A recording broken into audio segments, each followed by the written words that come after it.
You are Locked On Bruins Postcast, part of Locked On Sports Los Angeles on the Locked On Podcast Network. Your team every day.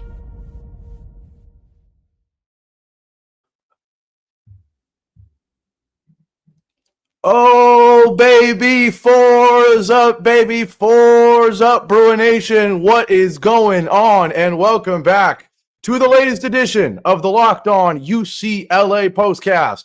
Coming at you live, as always, after every single UCLA football game right here live on the Locked On UCLA YouTube channel, and after the fact, both on the channel and wherever the heck you get the Locked On UCLA audio podcast feed. If you don't know who I am, what is going on, Bruin Nation? My name is Gavin Carlson. Spent 4 years covering UCLA sports with the Daily Bruin. Went to this school, just graduated, class of 2024. Was born and raised a Bruin. I have a lot of different angles on this program as someone who rooted for this team every single day, but also covered this team as a, at the time, impartial journalist for 4 years. So I'm very happy today, as all of you are, as UCLA is 3-1 in the Big Ten. 3-1 in the Big Ten. I don't care if we started 0-4 or 4-0. If you told me that UCLA was going to be 3-1 in the Big Ten, you would take that almost any year.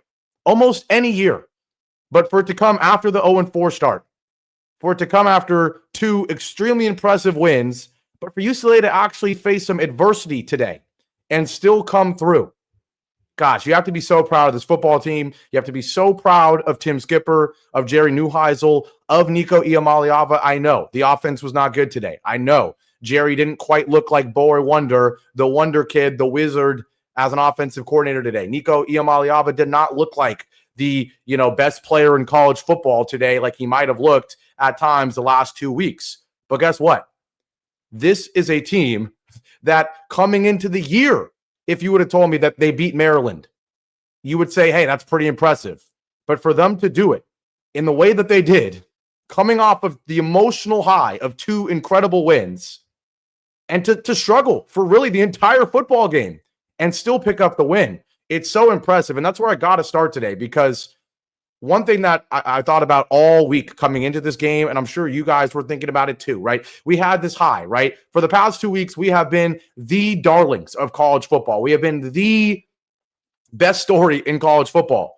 And then we saw all the jokes. We saw the, hey, UCLA, if they run the table, they're going to the CFP. Hey, maybe College Game Day needs to go to Indiana next week for the biggest game of the season in the Big Ten, UCLA at Indiana, right? And I know that those were all tongue-in-cheek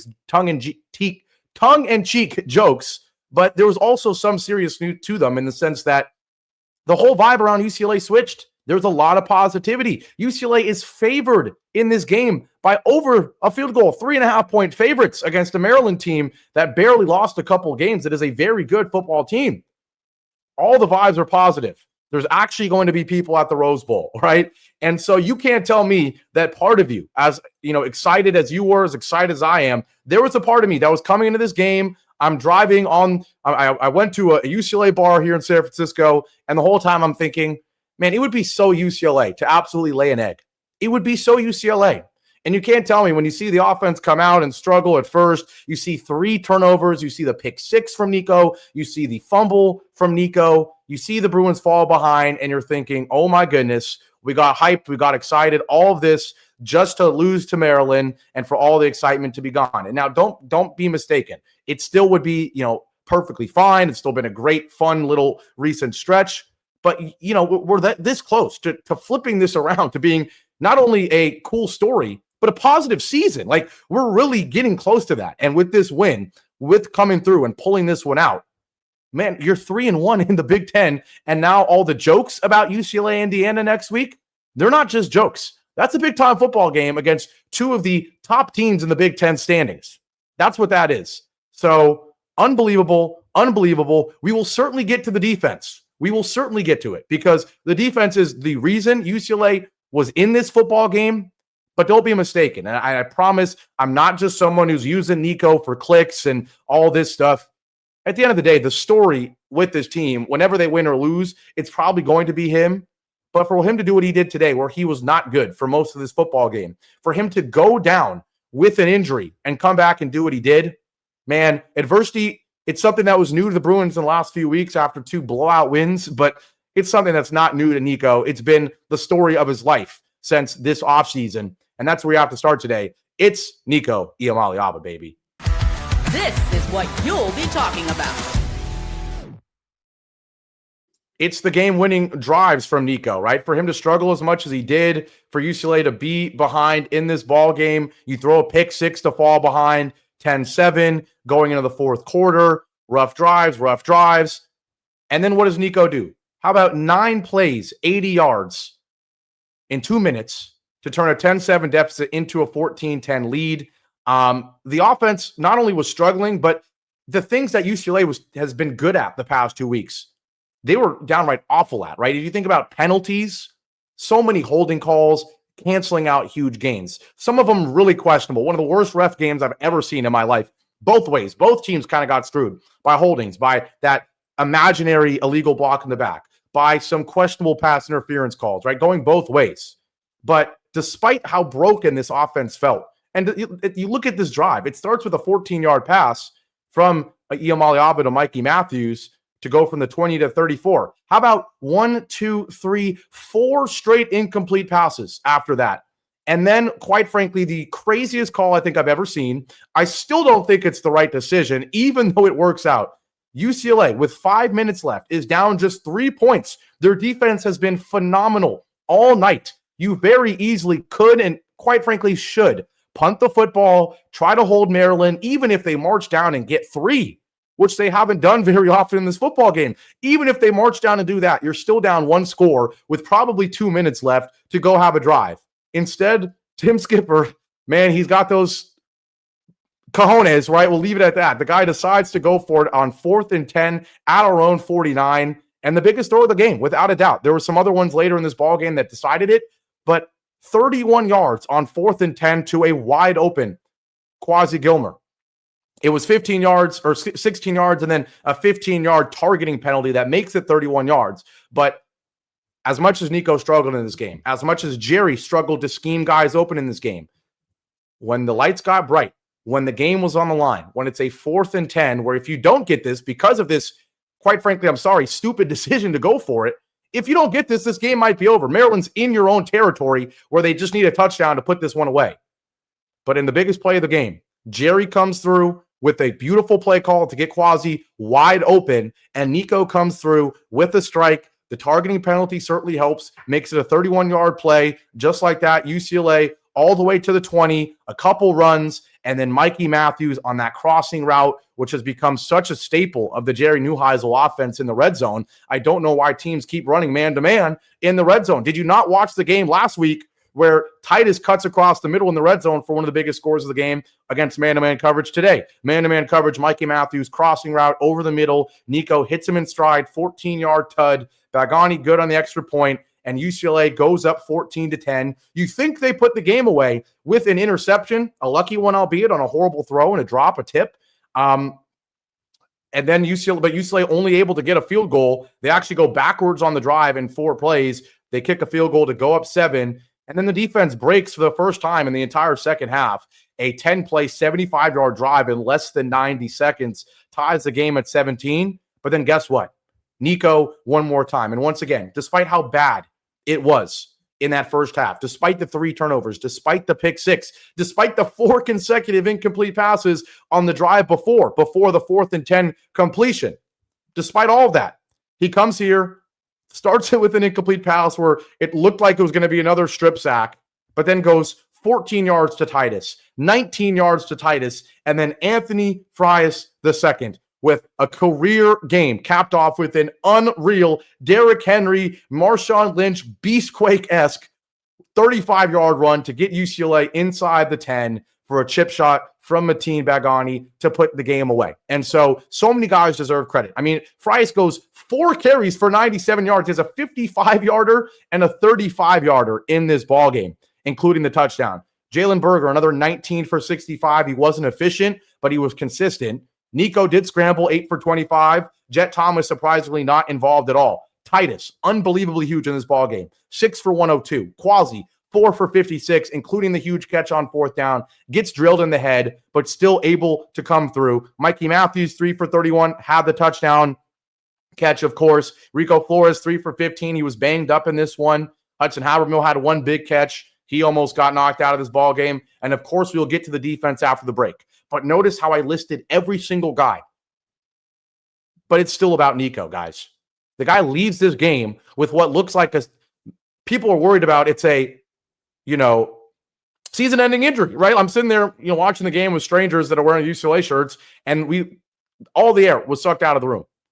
But for Nico to not only come back in this game, but overcome adversity, lead them to this win. 21-35 is not great. 221 yards, 1 touchdown, 2 picks, including a pick 6 and a fumble. Not great. Did he get a lot of, was there a lack of help in this ball game at times? Yes, there was, right? The offensive line kind of reverted to its old self. A lot of penalties, gave up the strip sack, was not very good. A lot of false starts. But at the end of the day, Nico came through when he needed to. And why? Well, because the guy's been facing adversity since he decided to leave Tennessee, since he decided to come join UCLA. He has faced adversity. So you really think that a little knee injury being down against Maryland is too big for this guy? No. He's faced everyone in college football media tearing him apart for months. He faced an 0-4 start where he's gotten clowned. And then he has the 2 best weeks of his life, the 2 best weeks in UCLA football have had in a while. And it all could have vanished. It really all could have vanished. But instead, he comes through. Jerry schemes up a wide open Quasi Gilmore on a huge 4th down. The passing game was good enough to win this game after the defense put it in the position to win. And that's absolutely where we will go after the break, is praising this defense, praising Kevin Coyle and what he's been able to do, because Tim Skipper's got the notoriety. Jerry Neuheisel's got the notoriety. Nico Iamaleava has got the notoriety. One guy who hasn't at all is Kevin Coyle. And did he shut down Penn State? No. Did he shut down Michigan State? Yeah, kind of, but it's not a great offense. But he shut down Maryland throughout this entire game. Him and his unit deserve so much credit. They kept them in this game. They kept UCLA in this game so that Nico and the offense could get the job done. And so tremendous credit to Nico, tremendous credit to Jerry. This is the first time we've seen him face adversity as a play caller. And when he needed to scheme guys open, he did in the clutch. UCLA gets the game-winning drive after a rough offensive showing, and that's absolutely the story as UCLA moves to 3-1 in the Big Ten. We're going to take our break. When we come back, we will talk about the defense because, again, they kept us in this football game, and they're giving us some confidence. Obviously, we know the offense has a peak, a ceiling that's pretty high. We didn't know about the ceiling of this defense. Now it's pretty high. You can say that, and it makes you feel decent going into Indiana next week in what is going to be a massive game. We'll talk about the defense and that game after our break here on the Locked On UCLA Postcast. I'll be right back.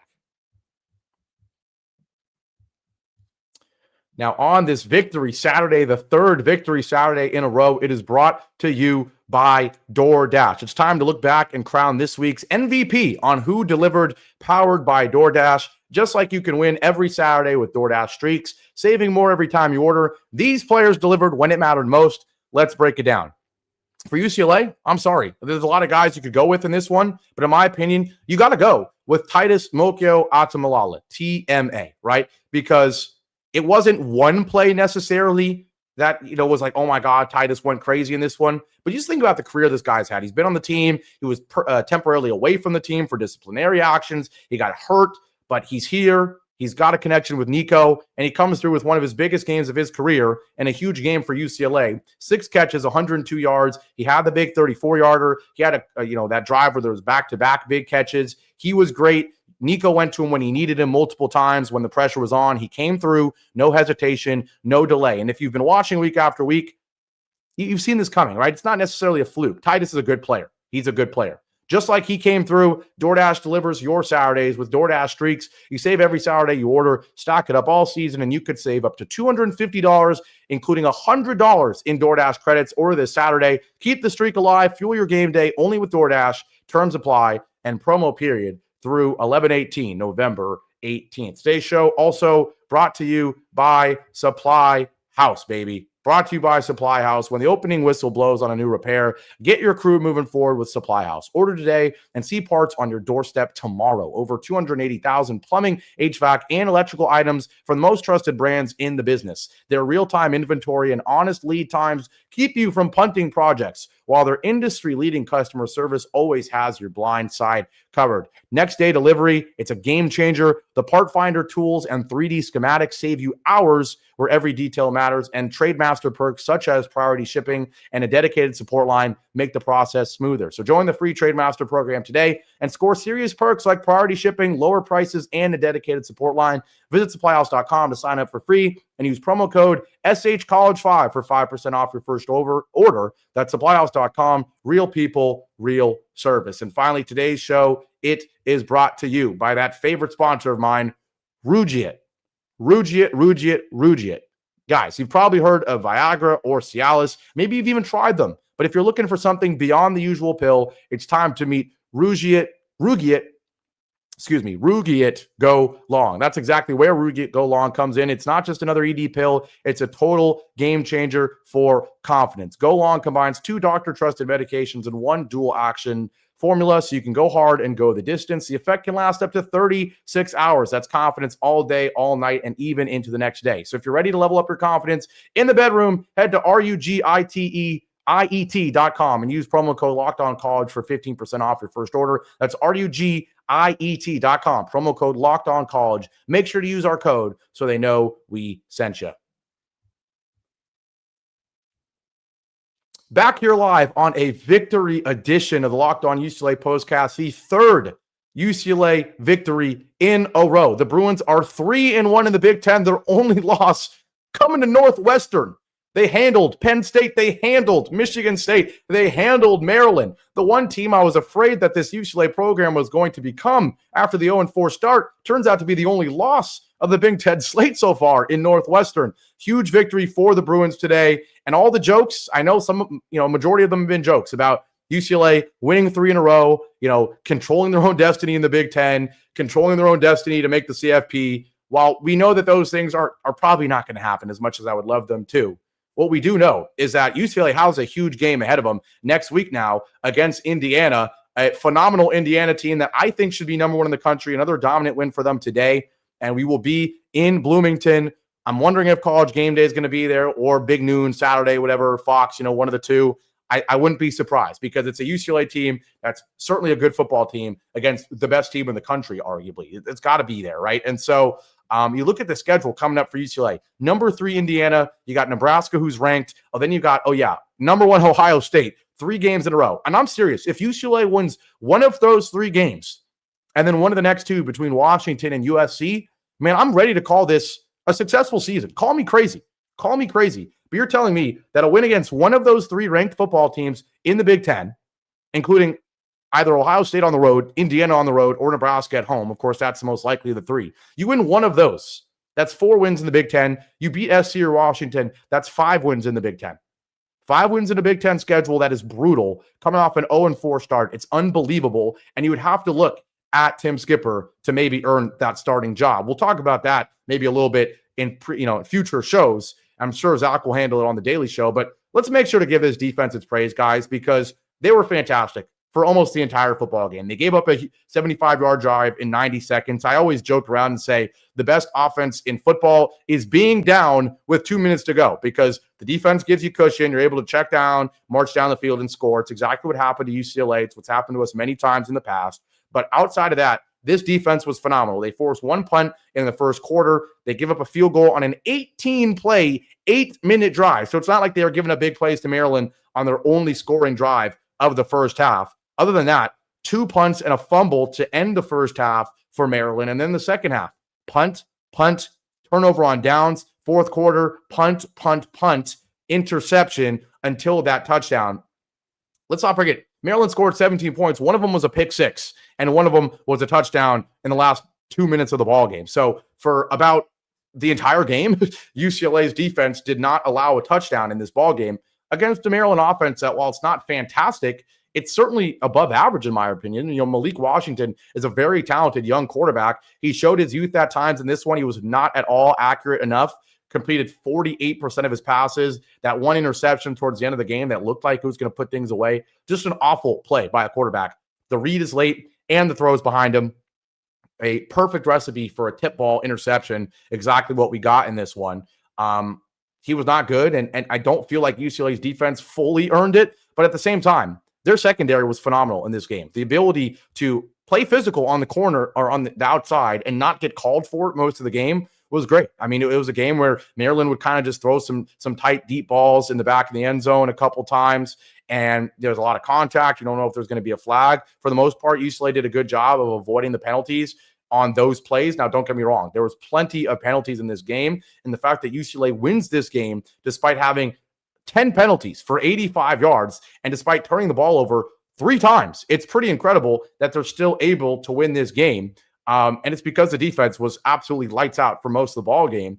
And there's all this talk about UCLA being able to handle the physicality of the Big Ten. Well, how about the leading rusher being the quarterback with 6 carries for 67 yards, a majority coming, or almost a majority coming on that 128-yard scramble that had me want to lose my mind. Outside of that, DeJuan Williams, 14 for 47 on the ground, just downright awful. And that's with a 23-yard run. So think about that. You take away the 23-yard carry for him, it's 13 carries for 24 yards. Let me say that one more time. 13 carries for 24 yards if you take away the one big run for him.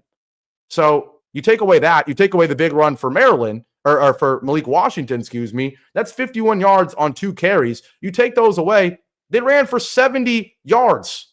70 yards on 24 carries. I mean, we absolutely shut down the run game. They only threw for 210 yards. So total as a team, you're talking about under 400 yards. Right now, UCLA wasn't much better, just barely squeaked over 400. But the big difference, you run 35 times for 193 yards. You throw it 35 times. The balance of the Jerry Neuheisel offense and the ability to have big plays when you needed them was enough for the Bruins to pick up this win. But again, huge credit to the defense. A lot of guys playing well. John Vaughns continues to be one of the best players in the Big Ten. 8 total tackles, 5 solo, a TFL and a half for him. I think Roderick Pleasant, I know he had a couple penalties, but I was pretty impressed by him at times in this one as well. I think the secondary, it's a young secondary, right? They've slowly grown and gotten better with each game, and we will need that against Fernando Mendoza in Indiana next week.